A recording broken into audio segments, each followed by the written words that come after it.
Assalamualaikum warahmatullahi wabarakatuh. Saya pribadi Stianto mewakili tim kami menyampaikan materi statistika ekonomi dan bisnis untuk topik probabilitas dasar. Materi ini selain berdiri sendiri sebagai pembahasan seputar probabilitas, juga mengawali cabang statistika berikutnya yaitu statistika inference, menarik kesimpulan tentang populasi berdasarkan hasil sampel. Mari kita mulai. Kita mulai dengan pemahaman awal. Probabilitas adalah ukuran dari kebolehjadian sebuah peristiwa akan terjadi pada masa mendatang. Nilainya berkisar dari 0 sampai dengan 1. Jadi jangan pernah menyatakan probabilitas sebesar negatif 0,3. Juga jangan pernah menyatakan bahwa probabilitasnya adalah sebesar 2,4.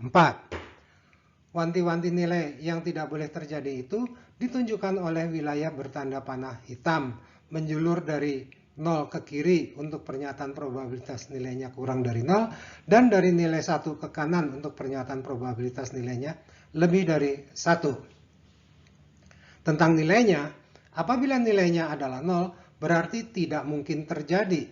Misalnya probabilitas bahwa esok matahari akan terbit dari barat. Bila nilainya 1, berarti pasti terjadi. Misalnya probabilitas bahwa esok matahari terbit dari timur. Jika probabilitasnya mendekati 0, berarti peristiwanya tidak terlalu besar kemungkinannya untuk terjadi. Misalnya probabilitas akan terjadinya hujan di Jakarta pada bulan Agustus. Jika nilainya mendekati 1, berarti sangat boleh jadi akan dapat terjadi. Misalnya probabilitas seorang mahasiswa akan lulus tepat waktu, yaitu 4 tahun. Sedangkan probabilitas sebesar 0,5, contoh paling mudah adalah untuk probabilitas mendapatkan sisi kepala pada pelemparan sebuah koin yang seimbang. Baiklah, mari kita lihat materi yang akan dibahas untuk sesi ini. Berikut adalah materinya. Materi yang pertama adalah konsep-konsep dasar. Dilanjutkan dengan pendekatan dalam probabilitas. Selanjutnya adalah operasi dalam probabilitas. Berikutnya adalah penggunaan tabel silang dan pohon probabilitas. Dan terakhir adalah teorema Bayes. Mari kita lihat satu persatu.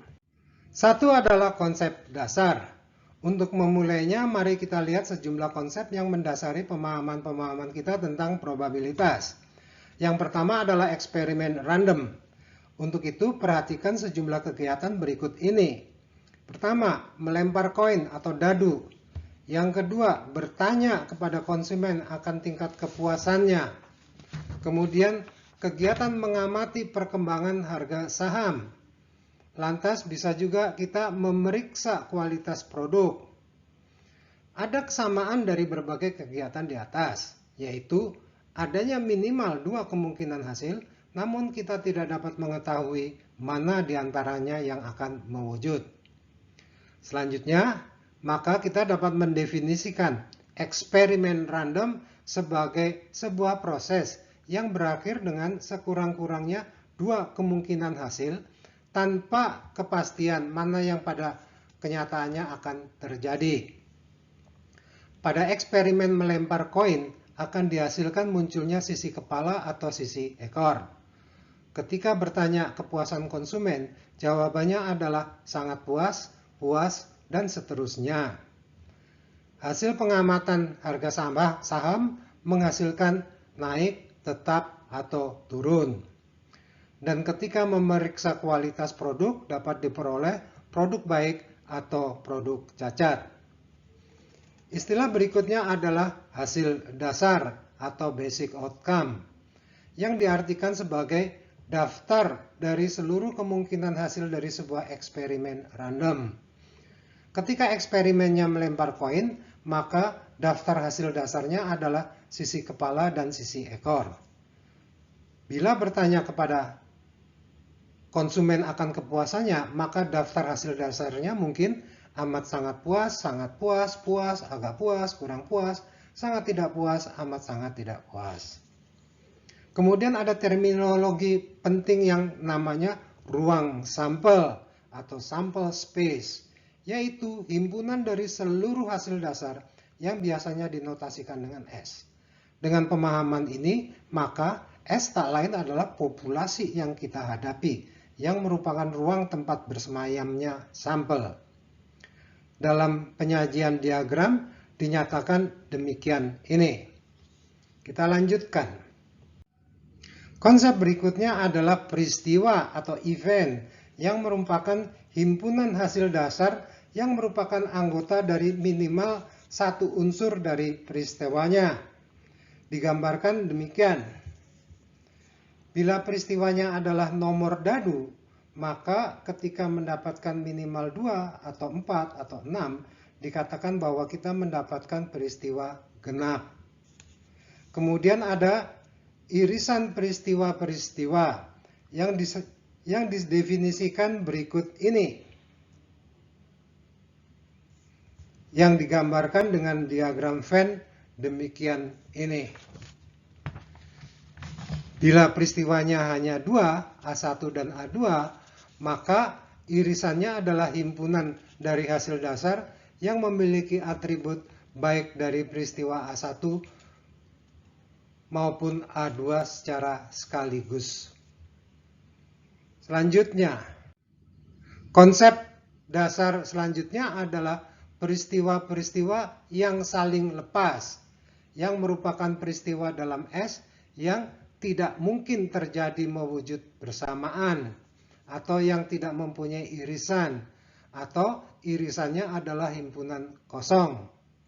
Karena himpunannya kosong, maka probabilitasnya nanti adalah 0. Bila ditampilkan dalam bentuk diagram Venn, akan seperti gambar berikut ini. Peristiwa A dan B adalah terpisah karena tidak mempunyai anggota yang sama. Selanjutnya ada gabungan peristiwa, yaitu peristiwa yang berisikan hasil dasar yang berada di minimal salah satu saja dari peristiwa yang bergabung. Dinyatakan dengan diagram Venn yang demikian ini.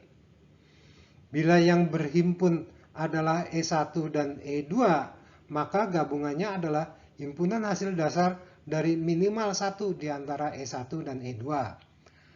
Karena ada sebagian anggota gabungan yang menjadi anggota E1 sekaligus E2, maka kelak kita akan melihat bahwa penetapan jumlah anggota mereka berupa jumlah anggota E1 ditambah jumlah anggota E2 dikurangi anggota yang ada di E1 dan E2 sekaligus, agar tidak terjadi penghitungan ganda. Apabila E1 dan E2 bersifat saling lepas seperti pada sebelumnya, gabungan mereka E1 gabung E2 merupakan penjumlahan anggota E1 dan E2. Tidak ada pengurangan anggota yang menjadi anggota pada keduanya sekaligus karena tidak ada anggota yang demikian. Kita lanjutkan. Konsep selanjutnya adalah peristiwa-peristiwa yang menyeluruh atau collectively exhaustive event, yang artinya gabungan dari peristiwa yang menyeluruh adalah ruang sampel S yang dinotasikan sebagai berikut. Bila A, B, C, dan D bersifat collectively exhaustive, maka tampilan diagram Venn mereka adalah sebagai berikut ini. Dan yang terakhir adalah komplement dari peristiwa yang didefinisikan sebagai demikian ini. Komplement dari A adalah yang bukan A. Komplement dari A adalah himpunan dalam S yang bukan anggota dari A atau di luar S. Ya, dinotasikan dengan A aksen atau A bar sebagai bukan A. Dalam bentuk diagram Venn, area kuning adalah komplement dari A. Demikianlah berbagai konsep dasar dalam probabilitas. Kita lanjutkan ke bagian 2 dari video probabilitas dasar ini. Silakan disaksikan.